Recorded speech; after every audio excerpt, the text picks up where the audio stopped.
The enemy has used humanism, Marxism, and what we now call big tent leftism in just a very, very unique way. And I would cite scripture to verify the fruits that have come off of this ideological tree, right? Undermining of holiness, undermining of innocence, undermining of all the things that our Savior and our King says he loves. You want to go even further back than that, you got Herod coming after the children. That's the enemy. You got Pharaoh coming after the children. That's the enemy, right? You can study this almost like fingerprints, you know? And I would say the believer should do this because that is in our midst and it's got an ideological name. And we are very, very jumpy about calling that out. And I would go a step further. We're not doing our young people any good by sending them into the fray without even knowing the principalities of darkness and what do they look like and what forms have they taken? What do we know of them? I went to literal war. They went to a lot of effort to be very clear that we understood the enemy. We're just casually hanging out in the green room. You go, Christians are coming to a time where they're going to have to choose and they're going to have to pick. And I hadn't heard anybody say it like that. It just cut right through all the noise because what we really do is spend an enormous amount of time dancing around that. So I have never been a fan of leftist ideology. I mean, I've studied it probably ad nauseum, more than maybe a believer should. The history of it, the fruits of it, right? And I've always been personally amazed that believers can adhere to it, right? Now, I know enough about the American political system to know, you know, there's all kinds of media narratives and stuff like war and pacifism and peace, caring for the weak and downtrodden through a social state. You can dress the gospel up in this clothing and make it appealing and stuff. But I would say that was possible in the 90s. So that's like Bill Clinton's leftism, right? This is my question for you, and it's a hard one to answer because it exposes you. So if you want to duck, you can. I don't blame you. Can a believer in 2023 claim this ideology and then also have a biblical worldview? Because I'm going to just emphatically say I have come to the conclusion that that cannot be done. And I think now is a time of choosing. And I have had some really interesting conversations surrounding this with believers that disagree with me. In every case, it is a ducking, a weaving, a redefining the conversation, a squirming from obviously just from my perspective, as opposed to no, I wanted to talk about this. Yeah. And we just keep moving the target because this is such an awkward thing. And our pastors are struggling with it. Our church leaders are struggling with it. I think a time of choosing is upon us, and I don't think we're ready at all. I'm going to shoot straight with you, but first we're going to define the terms because I think sometimes we get confused what we're talking about because so many words have changed meanings. I think sometimes when we're talking about a political ideology, we're misunderstood as talking about a political party because that party has weaponized that ideology. That's true. It's true. So when we're talking Democrat, Republican, maybe we're not actually talking Democrat, Republican. Yeah. I'm not forcing you into the other binary option either. I'm not saying that. Like, don't hear what I'm not saying. Don't hear what I'm not saying. Yeah. And it's very Danielle of you. Right. No, it's very helpful. That was good. I appreciate that. Going back to the political or the ideology, I see this very much when I identify as libertarian.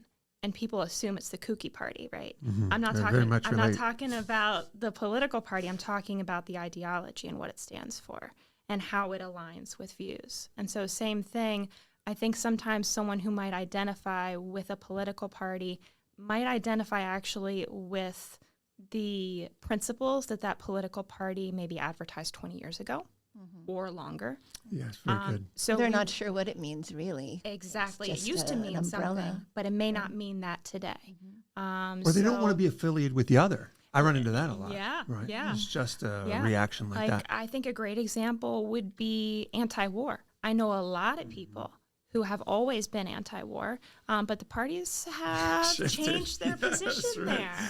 They've changed. And so I think you have to be like watching very closely as to what our political representatives are actually saying right now in order to actually have a clear idea of what you're following or what you're voting for.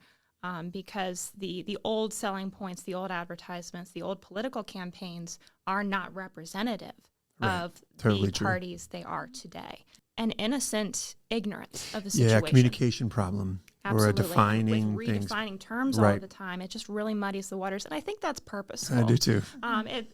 Looking at the pattern of history, especially with identifying a victim class and then using that victim class to bully everyone else, that's very apparent in history over and over and over again. We ask, how did this happen? It happens the same way every time. Mm-hmm. Everyone can agree that this downtrodden part of society deserves representation. And then it changes from representation or tolerance to control or celebration. To blunt force object. Exactly. Yes. Yeah. So the very thing that we were all working to fix then becomes the weapon.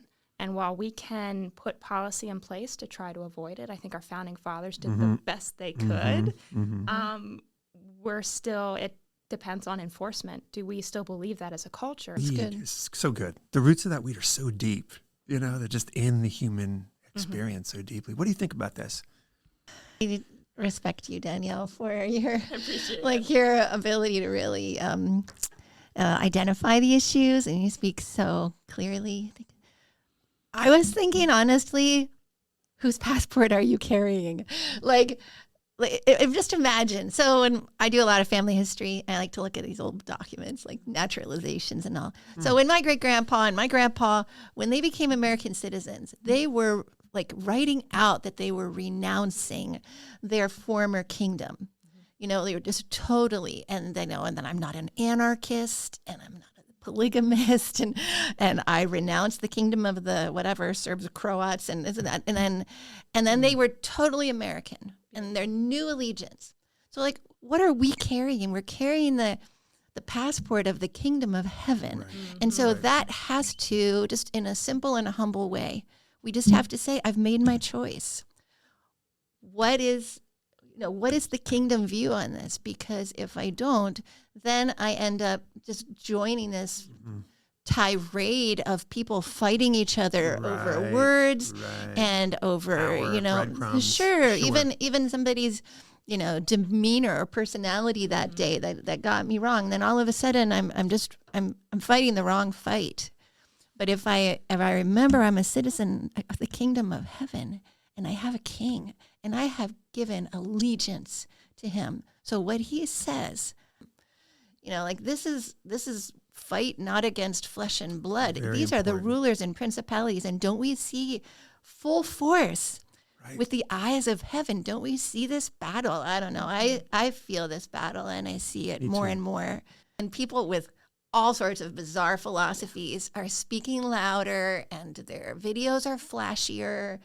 And the number of comments and all the people who are like, yeah, spot on, man. I wish I had learned this. I grew up in a church, but now I'm so enlightened by what you just said, brother. And you're like, what he just said had no substance to it whatsoever. But yeah, whose are we? But in the last 10 to 15 years, ever since this was certainly true when I was in college, every canon got turned on your sense of self, identity, your sense. I mean, that has come to its zenith, right? Where we're we just don't have any sense of who we are anymore. But tons of my believing friends would vomit at the thought of being called an American or proud to be an American or singing the national anthem. So somehow that has seeped in very, very heavily. And Lewis helped me with that because he made a very straightforward case that, no, that's stupid talk. We live here. These are our neighbors. These are our problems. These are the people who are sick around us. There's nothing wrong about that. And actually, I attribute a lot of that to elitism.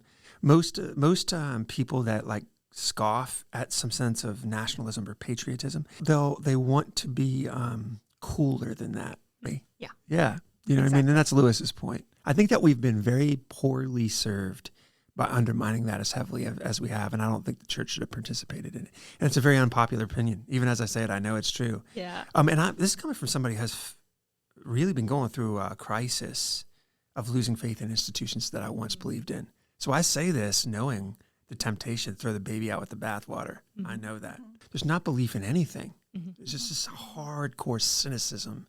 Well, I think everything. That also comes back, if you want to go back to roots, I think the rise of, it started out being called multiculturalism, Now it's called globalism. Yeah. But it's really impossible for you to be a global citizen because the world is full of like tribes.